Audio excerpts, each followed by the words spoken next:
अस्सलाम वालेकुम दोस्तों, क्या इंसान मरीख पर पहुंच सकता है? क्या मरीख पर रहना मुमकिन हो? तो चलिए इस वीडियो में जानते हैं। मारूफ अमरीकी कंपनी टेस्ला और स्पेस एक्स के बानी एलोन मस्क ने हैरानकुन ऐलान करते हुए कहा है कि 2024 में पहली बार इंसान दुनिया से मरीख के लिए सफ़र करेंगे। ख्याल रहे कि एलोन मस्क ने ही रवां बरस जून में मरीख पर आइंदा 50 साल के दौरान 10 लाख अफराद पर मुश्तमिल शहर बसाने का भी ऐलान किया था।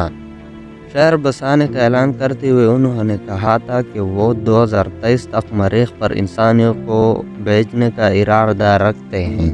ताहम अब उन्होंने इस इरादे में 1 साल का इजाफा करते हुए कहा है कि वो 2024 तक इंसानों को मरीख पर ले जाने का इरादा रखते हैं।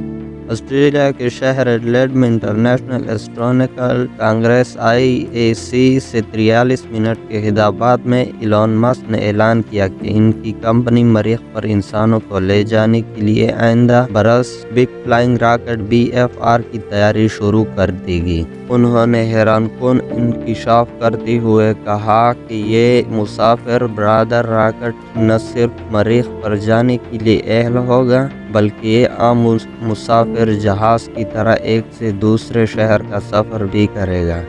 एलोन मस्क ने वजाहत की कि इनकी कंपनी की जानिब से तैयार किए जाने वाला BFR रॉकेट न सिर्फ अमरीकी खलाई इदारे नासा की मुख्तलिफ रॉकेट से ज़्यादा बेहतर टेक्नोलॉजी का हामिल होगा बल्कि वो किसी भी मुसाफिर जहाज़ से भी एडवांस होगा।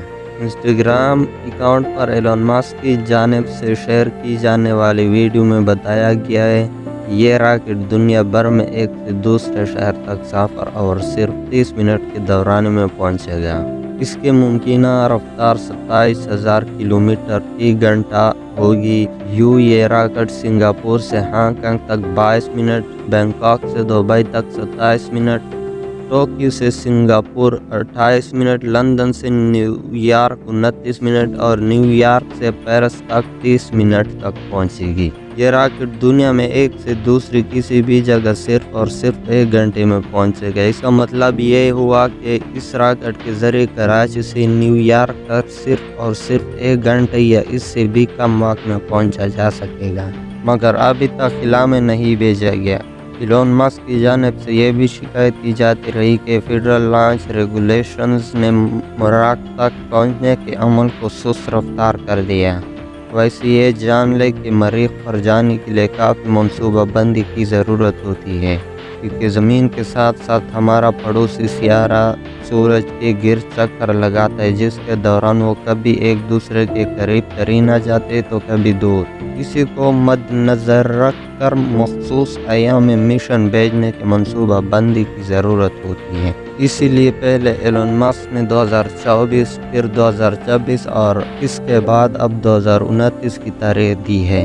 एक इंटरव्यू के दौरान उन्होंने कहा कि मरीख पर मौत का इम्कान ज़मीन के मुकाबले में बहुत ज़्यादा है। एलोन मस्क ने कहा कि जब आप खिला में सफ़र करेंगे तो मौत का इम्कान भी बढ़ता चला जाएगा, यहाँ तक कि अगर मरीख तक महफूज सफ़र करके पहुँचने पर भी वहाँ लोगों को रिहाइशी बेस की तमीर के लिए नॉन स्टॉप काम करना होगा। ताहम एलोन मस्क का कहना था, यहाँ ऐसे मुतअद्दिद लोग हैं जो छुट्टियाँ सर करते हैं। लोग हर वक्त माउंट एवरेस्ट पर मरते हैं, मगर इन्हें चैलेंज पसंद होते हैं। अपने बारे में स्पेस एक्स के बानी का मानना था कि ऐसे 70% इम्कानात है कि वो खुद भी ज़मीन छोड़कर मरीख मुंतकिल हो जाएंगे। दोस्तों, तो इस बारे में आपका क्या ख्याल है कि एलोन मस्क सच में ये काम कर लेगा या नहीं?